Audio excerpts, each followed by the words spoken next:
Well, hello everyone. Mari Graceberg here, your host for the Joint Venture Success Summit. And here with me is Danny Eni, and we're going to be talking about how to craft irresistible offers that joint venture partners will beg to promote. Really great topic that we will be covering here. But before that, I'd love to welcome you here, Danny.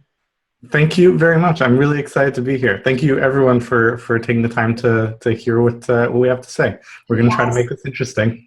Yes, I'm so excited for this, and I'm sure our audience are delighted to have you here. So first off, before I get too excited here, I'd love for you to share with us, what was it like, your business and your life, before and after you start incorporating joint venture marketing into your mix, just for our audience to see what are they going to be expecting once they start incorporating this strategy into growing their business. Sure. So here's what it boils down to. When you're starting out, when you're working on your own, in the absence of other partners, your influence and your reach is limited to your networks. It's limited to the people, and that can be your networks, the people you actually know personally. It also can be limited to, people you have the opportunity to connect with online, whether it's on social media or whatever, but your reach is very limited. Mm-hmm.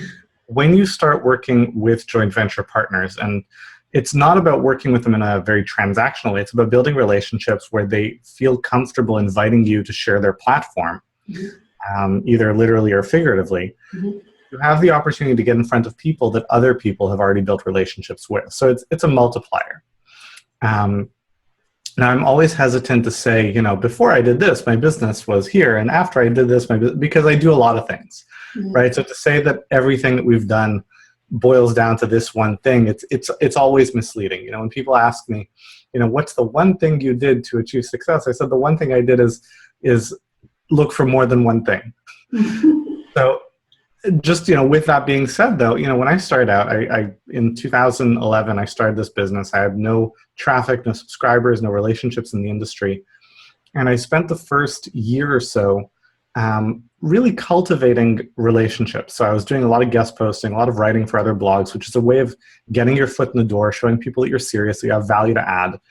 And it was a slow growth curve for those first, let's say, 8-9 months. I attracted maybe 800 or 900 new subscribers from all of my efforts, and I was working hard. Mm-hmm. But the thing about relationships is that they don't happen overnight, and there's a critical mass thing. So it kind of snowballs. So towards the end of that first year, I published my book, which I co-authored with a lot of the people that I built relationships with. So I was a strong joint venture play, if you think about it. And my list multiplied within a few days. And those relationships were then leveraged to start doing webinars and joint venture promotions and collaborative projects. And fast forward from 2011 to where we are now, it's 2016 as we record this.